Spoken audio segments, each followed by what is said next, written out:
Hey everybody, it's Joric. Welcome back to my channel. I hope you're having a fantastic day. If you're new, please subscribe. I like to talk about Portugal and Europe travel news. If you're returning, thank you so much for doing that. Please like the video and share if you think the content is worth doing so. Today I want to talk a little bit about misconceptions or frankly just misleading information that I think Americans get when looking at and even living in Portugal that I want to clear up a little bit and make sure that you have some understanding, because before we moved, we saw a lot of articles about how many Americans are here, and it's now becoming the new hotspot, not just a vacation, but to live and retire. And when I did some research on those articles, I realized that many of those articles were advertising pieces, so they were in major publications.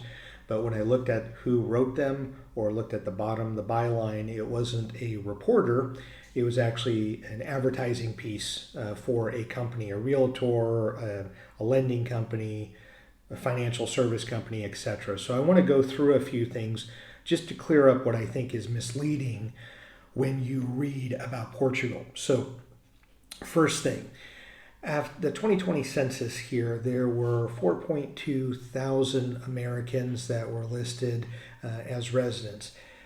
Now, since then, granted, you have the pandemic, but in 2022, there are thousands and maybe tens of thousands of Americans that are coming to Portugal for travel.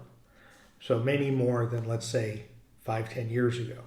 I would argue that when they come out with the next census, several years from now, you're probably going to have hundreds more moving to Portugal, not thousands. When you see newspaper articles, you may see that, or may get the impression that there's an American on every corner, which sometimes we come across as very frustrating to Portuguese and fellow Euros who would prefer that we not move from the United States and stay home. But we're not moving in droves like you're being told. It's just not true and not the case. I want to show you a couple of newspaper articles that I want you to be careful of when you're looking at news, because I've done videos where start looking at local news outlets to get a feel for what's going on culture-wise, politics, social issues, as well as real estate. And here are a couple. Here's one that if you look, I've circled the article's done by an advertiser, so at least they're upfront about it's an advertising piece, but oftentimes you miss that. You read the article. When you're looking at the property, the photo that they provide in this article, they give you it's all general information. They don't talk numbers really about how much things cost, but that particular property would be several $1 million. I haven't found the exact listing, but that's not a $200,000 or $300,000 property that you're finding in Lisbon. That's a several million euro property that you're finding. And I don't know too many people that can afford several $1 million. So I'll say for that alone, the article's a little bit misleading. And then I'm going to show another another photo here, sorry about that, of another advertising piece where it's talking about the Americans are coming. And yes, I would say we're coming to visit. We're not necessarily coming to live. Again, hundreds does not equal thousands, and when you see an article like this, it makes it sound like everyone is signing up to come to Portugal.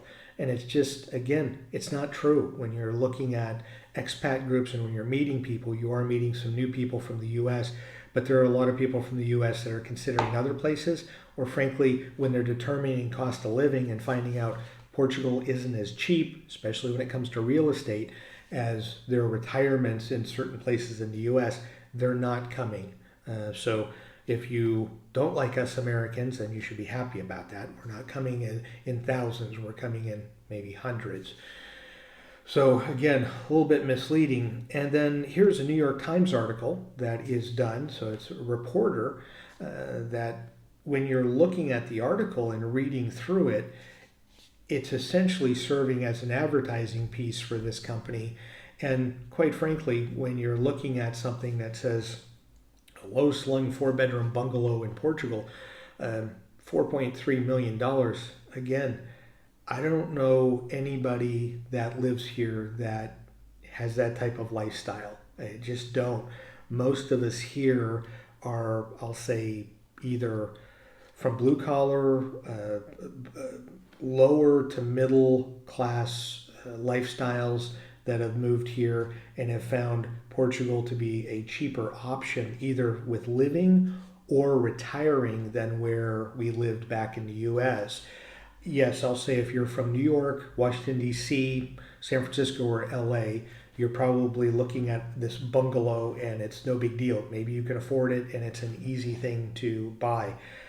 For the 99% of the rest of us moving here, we're not looking at that. So it greatly skews the perception. And also, I'll say on the other side, if you look at this and go, wow, I thought Portugal was more economical and I got to pay $4 million to get into that country, give me a break. It's not the case at all. It's just, again, a series of misleading articles, both in Portugal and in the US, talking about real estate, again, trying to get you to purchase. I understand that some of this is focused on the people that have the means and the millions to be able to come here.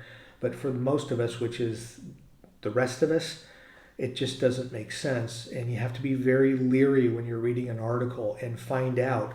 At the bottom of this Times article, at least it shows, you can tell it's an advertising piece because it gives the information for this developer that they interviewed. So when you're looking at things, make sure you're just taking a very good look at the byline, who's publishing it, and then read through it and try to get your, I'll call it the BS meter. Try to get that going and figure out, are you getting fed a line of baloney here?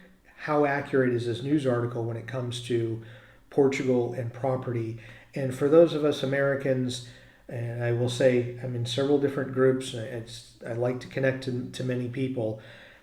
There's, again, 4.2 thousand as of 2020. I would think maybe in a couple of years since then, maybe we're up to 5,000. But I will say when you're looking at the number of people from expat countries, let me just throw out to you, Brazil was like 180,000 here. From the UK, 46,000. Cape Verde, 36,000. Romania, 30,000. Ukraine, 30,000. Italy, 28,000. China, 26,000. France, 25,000. India, 24.5 thousand. Germany, 14.6 thousand. So we're way down the list when it comes to people from a foreign country moving into Portugal. So there aren't as many of us as gets reported. So that's the point of the video. So again, please be very cautious when you're reading articles and when you're seeing things about Americans moving, because some of it's just advertising puff pieces to get people to move. So I hope you enjoyed the video. As always, enjoy your travels.